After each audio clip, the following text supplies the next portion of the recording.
শুভ দুপুর বন্ধুরা। আজকে আমি দুপুরে খাবার নিয়ে চলে এসেছি।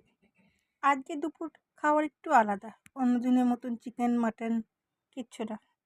আজকে প্লেন খাবার। অনেক দিন ধরে চিকেন মাটন খেয়ে আর ভালো লাগছে না, তো কী করব।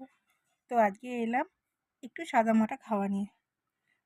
প্রথমেই হলো মুসুর ডাল, কলমি শাক ভাজা, উচ্ছে ভাজা, ঢ্যাঁড়স ভাজা মশলা দিয়ে, তার সঙ্গে আছে কাটাপোনা মাছ আর আমের টক। আর হ্যাঁ, ভাত তো আছেই।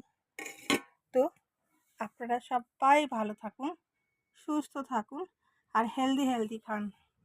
আর ভালো লাগলে অবশ্য প্লিজ একটা লাইক করে দেবেন।